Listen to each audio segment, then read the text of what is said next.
ఎలాగంటేనండి మీకు సామెత చెప్పాలా. పడుకున్న గుర్రాన్ని, గుర్రమో గాడిద ఐడియా లేదు కానీ మీకు తెలిస్తే కామెంట్ చేయండి. పడుకున్న గాడిదని లేపి తండించుకోవడం అంటే ఏంటో తెలుసా మీకు? ఈ సామెత అన్నారా? అలాగే పడుకున్న దాన్ని లేపి తండించుకున్నట్టు అయింది టీడీపీ పరిస్థితి. ఎందుకన్నానంటే ఈ మాట, ఏదైతే 100 గోవులు చనిపోయాయని భూమన కరుణాకర్ రెడ్డి గారు మాట్లాడితే, అవే 100 కాదు మా అయితే 42 43 చనిపోయినాయి అని చెప్పేసి ఈవో శ్యామలరావు గారు మాట్లాడటం, అబ్బే 43 కూడా కాదు ఏంటి మా అయితే 22 23 చనిపోయినాయి అని చెప్పేసి టీటీడీ చైర్మన్ గారు మాట్లాడడం, ఇలాగా ఒకరికి తగ్గట్టుగా ఒకరికొకరు సంబంధం లేకుండా కొన్ని వ్యాఖ్యలు అయితే చేసేశారు. ఆల్రెడీ బయటికి వెళ్ళిపోయినాయి. కాబట్టి తెలిసి చెప్పారో తెలియక చెప్పారో మొత్తానికి బయటికి వెళ్ళిపోయింది వాస్తవం. తర్వాత దీన్ని కవర్ చేయడానికి అన్నట్టుగాను, కాబట్టి లేదు అసలు ఏమీ చనిపోలేదని మళ్ళీ మాట మార్చి కొంతమంది మాట్లాడటం జరుగుతుంది. కాబట్టి చనిపోయినాయి అని నేను చెప్తున్నాను, ఇది వాస్తవం అని అంటే ఒక ఛాలెంజ్కి పిలుపునిచ్చారు ఎవరో తెలుగుదేశం అధ్యక్షుడు పల్లా శ్రీనివాసరావు గారు. ఏమని, మీకేమన్నా నిజంగా వాస్తవాన్ని అనిపిస్తే కనుక ధైర్యం ఉంటే దమ్ముంటే అన్నట్టుగా ఒక ఛాలెంజ్ అయితే విసరడం జరిగింది. మీరు రండి గోశాలకి, మేము చూపిస్తాం, కాబట్టి మీరు వచ్చి చెక్ చేసుకోండి అని కొన్ని వ్యాఖ్యలు అయితే చేశాడండి ఆయన. వెంటనే ఎప్పుడైతే ఛాలెంజ్ చేశాడో భూమన కరుణాకర్ రెడ్డి గారు వెంటనే ఆ ఛాలెంజ్ని యాక్సెప్ట్ చేశాడు. యాక్సెప్ట్ చేసి నేను వస్తాను అని అయితే ఆయన మాట్లాడడం జరిగింది. భూమన కరుణాకర్ రెడ్డి నేను వస్తానన్న తర్వాత అయితే వస్తానన్న ఆయన వస్తాడుగా, మళ్ళీ టీడీపీ ఏం చేసిందంటే కనుక అక్కడ ఇంటి చుట్టూ పోలీసులు, వాస్తవంగా ఛాలెంజ్ చేసింది ఆయన, ఛాలెంజ్ స్వీకరించింది ఆయన, వస్తానని అన్నాడు భూమన కరుణాకర్ రెడ్డి. వస్తాను అని అన్న తర్వాత పోలీసులు వచ్చి వాళ్ళని హౌస్ అరెస్ట్ చేయడం జరిగింది. భూమన కరుణాకర్ రెడ్డి గారిని హౌస్ అరెస్ట్ చేయడం జరిగింది. హౌస్ అరెస్ట్ చేయలేదు అని టీడీపీ నేతలు అన్నారు, హౌస్ అరెస్ట్ చేశారు అని చాలామంది మాట్లాడుతున్నారు. దానికి ఆధారాలు ఉన్నాయి, కావాలంటే నేను ఇక్కడ ఫోటో ప్లే చేస్తా. హౌస్ అరెస్ట్ చేశారా లేదనేది. హౌస్ అరెస్ట్ చేశారు కాబట్టి ఆయన ఇంట్లో ఆయన పక్కన అటుపక్కన ఇద్దరు చెరువైపులా ఇద్దరు కాడికి కానిస్టేబుల్ ఎస్ఐలు కూర్చొని ఉన్నారు అక్కడ వాస్తవం చూస్తే కనుక. కాబట్టి పోలీసులు కూర్చోన్నారు. కాబట్టి హౌస్ అరెస్ట్ చేయకుండా పోలీసులు భూమన కరుణాకర్ రెడ్డి ఇంట్లోకి వెళ్లాల్సిన అవసరం ఏముంటుంది? చాలా సింపుల్ లాజిక్. కాబట్టి హౌస్ అరెస్ట్ జరిగింది, గృహ నిర్బంధం చేశారు లేదు అని అంటున్నారు వాస్తవంగా. కాబట్టి ఇంకోటి ఏంటంటే హౌస్ అరెస్ట్ చేయలేదు అన్నారు, అక్కడ వరకు చేశారు అన్నది ఫోటోలతో సహా ఆధారాలతో చూపిస్తారు వైసీపీ వాళ్ళు. తర్వాత ఆయన బయటకు వచ్చిన తర్వాత బయటకు వస్తూ ఉంటే వెళ్ళడం కుదరదని చెప్పేసి ఆఫ్ చేసింది నిజమా కాదా? ఆఫ్ చేశారు. ఆఫ్ చేస్తే ఆయన ఏం చేశాడు, నన్ను వెళ్ళనివ్వకపోవడం అని చెప్పేసి నేను ఇక్కడే నిరసన తెలియజేస్తానని చెప్పేసి రోడ్డు మీద పడుకోవడం జరిగిన తర్వాత అయితే అలా పడుకున్న తర్వాత ఆల్రెడీ రావట్లేదు కావాలని ఆయన మాట్లాడడం జరిగింది.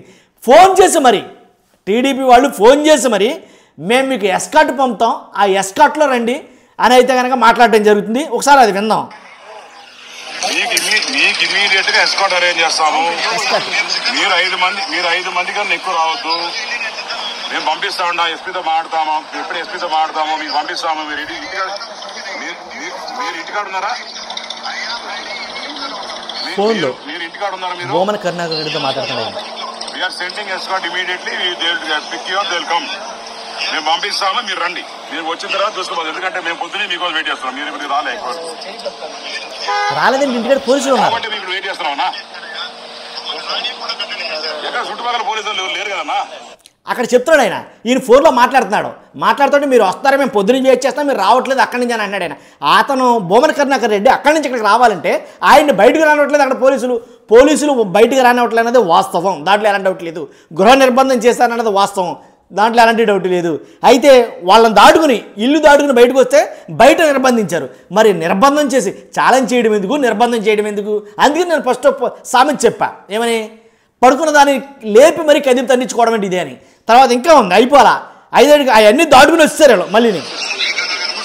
మాకు అర్థమైంది, పోలీసు వాళ్ళు అయితే చుట్టుపక్కల పెట్టలే. That is been information given to us. అన్నా మీకు ఇప్పుడు ఎస్పీ గారితో మాట్లాడి పంపిస్తామన్నా. ఎస్పీ రాడలే కానీ మీకు ఎస్కాట్ పంపిస్తున్నాను. ఓకేనా? ఓకే కదా. తర్వాత మీకు ఇంకో వీటి వినిపిస్తాను నేను.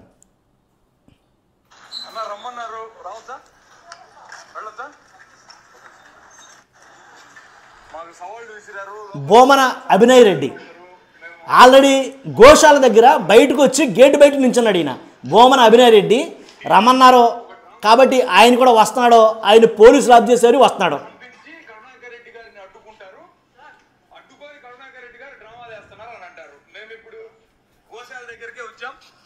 నేను ఎంపీ గారు అన్న రమ్మన్నారు, రావచ్చా వెళ్ళొచ్చా? కొంచెం జూమ్ చేయి. మాకు సవాళ్ళు విసిరారు, లోపలే ఉన్నారంట ఎమ్మెల్యేలు అందరూ. మేము మమ్మల్ని అనుమతిస్తే మేము లోపలికి వెళ్తాం. కనిపిస్తుందా? టీడీపీ ఒక డ్రామాకి తెరలేదు. గోశాల బయట ఇది. పోలీసుల్ని పంపించి కరుణాకర్ రెడ్డి గారిని అడ్డుకుంటారు, అడ్డుకొని కరుణాకర్ రెడ్డి గారు డ్రామాలు వేస్తున్నారు అని అంటారు. మేము ఇప్పుడు గోశాల దగ్గరికే వచ్చాం. నేను ఎంపీ గారినేమో అక్కడ ఆపేశారు, మమ్మల్ని లోపలికి పంపించారు. జూమ్ తీసి అర్థమైంది కదా, ఆయన మాట్లాడినాం ఒకసారి. లో ఉన్నటువంటి మాకు సవాళ్ళు విసిరారు, లోపలే ఉన్నారంట ఎమ్మెల్యేలు అందరూ. మేము మమ్మల్ని అనుమతిస్తే మేము లోపలికి వెళ్తాం. టీడీపీ ఒక డ్రామాకి తెరలేపింది. పోలీసుల్ని పంపించి కరుణాకర్ రెడ్డి గారిని అడ్డుకుంటారు, అడ్డుకొని కరుణాకర్ రెడ్డి గారు డ్రామాలు వేస్తున్నారు అని అంటారు. మేము ఇప్పుడు గోశాల దగ్గరికే వచ్చాం. నేను ఎంపీ గారినేమో అక్కడ ఆపేశారు, మమ్మల్ని లోపలికి పంపించడం లేదు. ప్రభుత్వంలో ఉన్నటువంటి టీడీపీ నాయకులు, సాక్షాత్తు టీడీపీ అధ్యక్షులు పల్లా శ్రీనివాసరావు గారే సవాల్ విసిరారు. లోపల జనసేన టీడీపీ ఎమ్మెల్యేలు ఉన్నారు గోశాలలో. వాళ్ళేమో రమ్మని నేరుగా కరుణాకర్ రెడ్డి గారికి ఫోన్ చేశారు. మేము ఇక్కడికి వచ్చాం, మమ్మల్ని లోపలికి అనుమతించారు. వస్తేనేమో బయట చాలా మంది సెక్యూరిటీ ఉంది, పోలీస్ ఫోర్స్. ఎందుకు అక్కడంతా కూడా నానయ్యాగి ఇప్పుడు అక్కడ అంతమంది పోలీసు వాళ్ళు మా స్వగృహం దగ్గర ఉండాల్సినటువంటి అవసరం ఏమున్నది? మాజీ డిప్యూటీ సీఎంను అడ్డుకున్నారు, మాజీ మంత్రి రోజా గారిని అడ్డుకున్నారు, ఎమ్మెల్సీ గారిని అడ్డుకున్నారు, ఎంపీ గారిని అడ్డుకున్నారు. మేము వాళ్ళని డైవర్ట్ చేసి నేను ఎంపీ గారు రాగలిగాము ఇక్కడికి. మేము వాళ్ళని అడుగుతున్నది కూడా ఒకటే, మీరు లోపల నుండి కరుణాకర్ రెడ్డి గారికి ఫోన్ చేసిన మాట వాస్తవం, అది రికార్డ్ అయింది, రండి అని. మేము ఎస్కార్ట్ని పంపిస్తామని. రండి, మీరేదో ఇచ్చేటటువంటి ఎస్కార్ట్ని మాకే ఇచ్చి పంపించండి, మీరు కూడా మాతో పాటు రండి, కరుణాకర్ రెడ్డి గారిని ఇక్కడికే తీసుకుంటాం. మాకే అభ్యంతరం లేదు ఇక్కడికి రావడానికి. బోమన అభినయ్ రెడ్డి అడుగుతున్నాడు, మీరు ఎస్కాట్ ఇస్తానన్నారు కదా, కరుణాకర్ రెడ్డి గారిని లోపల తీసుకొస్తాకే ఎస్కట్ ఇస్తానని చెప్పేసి అంతమంది పోలీసుల్ని చుట్టూ ముడితే ఎలా వస్తాడు బొమ్మన కరుణాకర్ రెడ్డి గారు? కాబట్టి ఆ ఎస్కట్ ఏదో నాకు ఇవ్వండి, మీరు నాతో పాటు రండి. బొమ్మన కరుణాకర్ రెడ్డి గారిని అక్కడ ఆపేశారు, ఆయన తీసుకుని వద్దాం, డైరెక్ట్గా గోశాలలోకి వెళ్దాం అని అంటే మొత్తం గేటు బయట మొత్తం పోలీసులే. ఈ సవాళ్ళు ఈ యొక్క మాటల మీద కట్టుబడి ఉన్నారు సంపూర్ణంగా. మేము ఒకే స్టాండ్ మీదే ఉన్నాం. వాళ్ళే అంకెలు మారుస్తున్నారు. ఒకళ్ళు 20 అంటారు, ఒకళ్ళు 40 అంటారు, ఒకళ్ళు 60 అంటారు. కరుణాకర్ రెడ్డి గారు తాను చెప్పినటువంటి మాటల మీద కట్టుబడి ఉన్నారు, దాన్ని ప్రూవ్ చేయడానికి సిద్ధంగా ఉన్నారు. గిడ్డేస్తున్నారు, పోలీసులు తీసుకెళ్ళిపోతున్నారు ఆల్రెడీ. ఫోన్ చేసిన మాట వాస్తవం, అది రికార్డ్ అయింది, రండి అని. మేము ఎస్కార్ట్ని పంపిస్తామని. రండి, మీరేదో ఇచ్చేటటువంటి ఎస్కార్ట్ని మాకే ఇచ్చి పంపించండి, మీరు కూడా మాతో పాటు రండి, కరుణాకర్ రెడ్డి గారిని ఇక్కడికే తీసుకుంటాం. మాకే అభ్యంతరం లేదు ఇక్కడికి రావడానికి. ఈ సవాళ్ళు ఈ యొక్క మాటల మీద కట్టుబడి ఉన్నారు సంపూర్ణంగా. మేము ఒకే స్టాండ్ మీదే ఉన్నాం. వాళ్ళే అంకెలు మారుస్తున్నారు. ఒకళ్ళు 20 అంటారు, ఒకళ్ళు 40 అంటారు, ఒకళ్ళు 60 అంటారు. కరుణాకర్ రెడ్డి గారు తాను చెప్పినటువంటి మాటల మీద కట్టుబడి ఉన్నారు, దాన్ని ప్రూవ్ చేయడానికి సిద్ధంగా ఉన్నారు. పోలీసులు తీసుకెళ్ళిపోతున్న దృశ్యం కనబడుతుంది కదా, వెళ్ళిపోతున్నాడు పోలీసులే తీసుకెళ్ళిపోతున్నారు డైరెక్ట్. అందుకనే నేను అన్నా వీడియో స్టార్టింగ్లో ఏమన్నా, ఎందుకయ్యా అనవసరం రాద్ధాంతం కదా ఇది. వాస్తవంగా అయితే ఇదంతా అనవసరం రాద్ధాంతమా కాదా? ఎందుకు సవాళ్ళు విసరడం, ఎందుకు లోపలికి వెళ్ళిపోవడం, ఎందుకు గేట్లు వేసుకోవడం, ఎందుకు పోలీసులను చుట్టుముట్టడం, ఎందుకు రావద్దని నిర్బంధించడం, ఎందుకని ఎస్కార్ట్ పంపుతానని పంపకపోవడం ఎందుకు, వచ్చిన వాళ్ళు లోపలికి వెళ్ళకపోవడం ఎందుకు? అనవసరం రాద్ధాంతమే కదా. ఎందుకు వచ్చిన లేనిపోయిన తలనొప్పిది. కాబట్టి దీన్ని అంటారు, నేను మా ఏరియాలో బాగా అంటారు దీన్ని, ఏంటంటే పడుకున్న దాన్ని కదిపి లేపు తండించుకోవడం అంటారు దీన్ని, మా ఏరియాలో అంటారు. కానీ ఇలాంటివి కరెక్ట్ కాదండి. ఎలా అంటే కొన్ని సందర్భాలు ఇవి సమంజసం కాదు నన్ను అడిగితే కనుక, ఏ పార్టీ అయినా సరే. ఎందుకంటే అనవసరమైన రాద్ధాంతమే అంటాను నేను అడిగితే కనుక. రాష్ట్రంలో అవసరమా ఇది? అవసరమండి ఇది అంతాను. కాబట్టి చూస్తున్న మీరు అందరూ కూడా మీ అభిప్రాయం ఏంటో ఖచ్చితంగా కామెంట్ రూపంలో తెలియజేయండి. మీలాంటి వాళ్ళ అభిప్రాయం ఖచ్చితంగా కావాలి. కాబట్టి ఫస్ట్ అయితే లైక్ చేయండి. లైక్ చేస్తే నాకు మోటివేషన్గా ఉంటుంది, ఎక్కువ మందికి ఇన్ఫర్మేషన్ జరుగుతుంది. కొత్తగా మన ఛానల్ చూస్తే పక్కాగా సబ్స్క్రైబ్ చేయండి. Thank you very much.